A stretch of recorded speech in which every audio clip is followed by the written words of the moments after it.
Hello, everyone. Welcome to our presentation on how to assemble a cryocube. We will be trying to turn this physical setup that we have now into this. The main difference being you have these two cubic heat shields on the inside, and I'll explain definitely why we need that in the next slide. So a lot of experiments have very cold parts, at least light detectors in Cupid and cavities like on Haystack and Alpha, detecting dark matter, want to be very cold. But the problem is in their experimental setups where they will be very cold, where you can monitor their conditions, it takes a lot of time to essentially set that up. We don't want to send our light detectors to Italy just to see that they don't work under cryogenic temperatures. And there's a lot of setup needed before a Haystack or Alpha cooldown can happen. So putting them inside of a cryogenic environment that can cool down in a day is a lot more efficient. So we want to get the cryocube to very low temperatures as fast as possible. However, part of the problem is that we have a lot of thermal radiation going on inside of it. Currently, the way the cryocube works, you'll take out a lot of the air, and then your room temperature outside box at around 300 Kelvin is not going to directly propagate temperature onto your experiment and onto the stage, which are those three copper discs, so the things that cool down inside the cryocube. But it is giving thermal radiation that is hitting our experiments and stopping us from getting lower than 14.3 Kelvin. So our solution to that is simply put two metal boxes inside the cube that are wrapped in multi-layered insulate, which essentially just blocks more photons in order to get to lower temperature. So here you can see the actual, these are the copper discs just pictured. The 40K stage gets the 40 Kelvin, 4K stage gets the 4 Kelvin, and those will be important, especially this part that connects the 4K stage to this 4K shield. The 40K shield is this outside block. So challenges and achievements, what were we able to achieve? The first challenge that we encountered was the plates for these cubic shields being a little bit dirty. Maybe a little bit is a bit of an understatement. We don't want a lot of like dirt or dust flying around in a vacuum system, which could damage our pumps. So we decided to sand it all off with an orbital sander. That's this machine that has a few thousand rotations per minute with some like high grit sandpaper, which gave us this result with a lot of aluminum dust. So we cleaned that off with water, dish soap, and ethanol. Then we had to assemble a stand in order to keep this thing clean. In order to keep our assembly clean, you can see the 4K cubic shield pictured here. We want to keep it off the ground, and because we weren't sure of its constitution once built, maybe it couldn't stay on a table safely. We assembled this stand and borrowed this stand that was in the lab, and I gave it arms and legs so that it could be attached here. The picture here is Zach Maraskin, my amazing grad student, who really like led me through this entire process and was just everything in the presentation. He's with me all the way. The next challenge that we encountered was simply angle bracket aluminum plate misalignment. You can see here we have our angle brackets that connect any two walls of the shield. However, they were simply just not aligned with the holes that were already in those aluminum plates. So we had to drill out those holes, of course, because the vacuum system needs to be clean them again. When we realized that the holes were not big enough and weren't on and there's misalignment problems on basically all the holes. We drilled out and cleaned again, very fun.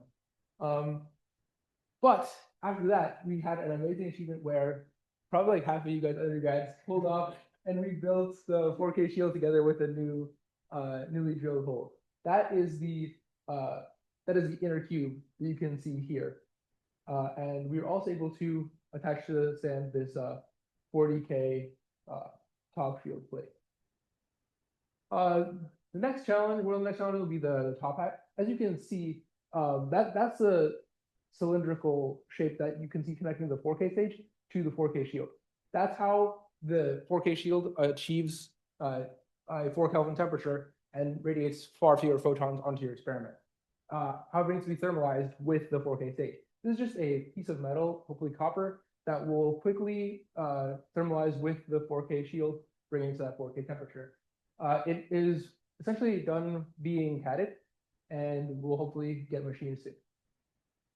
Next, I want to talk about the Grafana calibration more on the data acquisition side. One problem in the data acquisition side was that we had, this was our plot. We read out a voltage and over time, but that's just a translation of a voltage that came out of a pressure gauge that's actually measuring the pressure, converted into this Arduino board, this like breadboard setup, and into a server.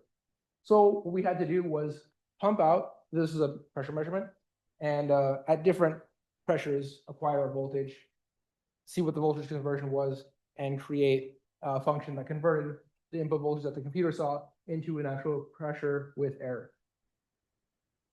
So for our next steps, the top hat should be machined. So this can get all weird. We want to prioritize this step just because it will probably take a long time, more an involved process. And in the meantime, we can do other simple things like add flanges. The flanges have been machined. These are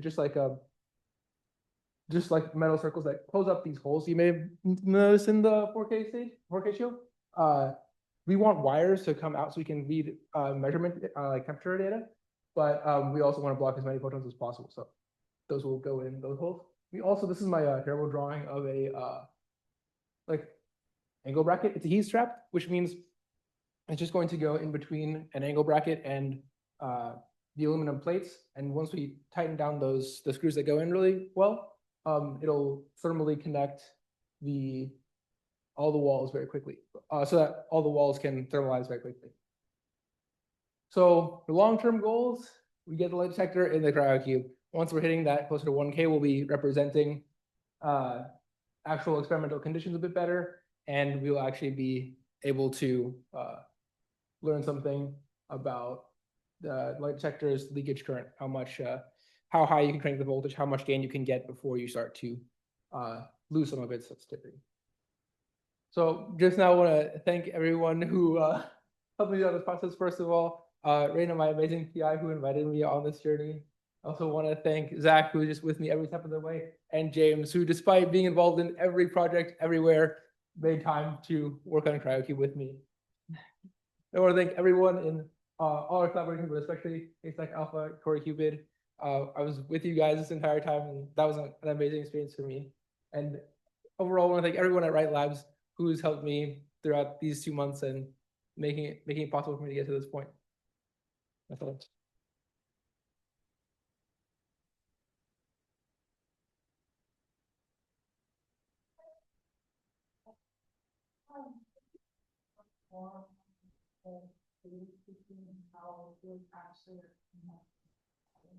Yes. So there's a computer, like, I don't know if this is like the computer that's in 111. This is right next to it.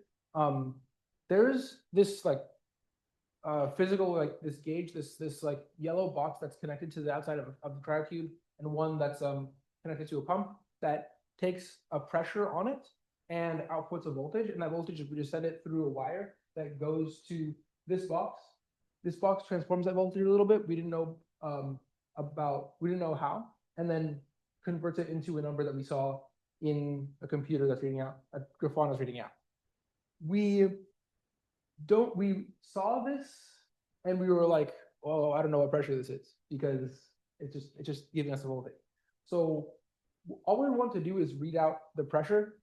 We want to know what the pressure is because there's a certain the second pump that we need to turn on it needs to be at a certain pressure before we turn it on, or else it'll break. And similarly for when we turn on the cooling systems, we do that after it's fully pumped down, which is like 1 times 10 to the -3 millibar. So we need to read the pressure. What we did was we measured the voltage inside, like the voltage, you can see the voltage that was going to the computer. The voltage from the gauge was going just directly from the cryocube into this machine. We measured that voltage. There's a conversion sheet that a company had. It was just like, here's the pressure, here's the voltage. So we could use that to connect the number that we can just like put a ground in the circuit, put the voltage the other side into here, read the voltage out, then we could get a conversion between what we saw on the computer, the voltage here and the pressure. If that makes sense.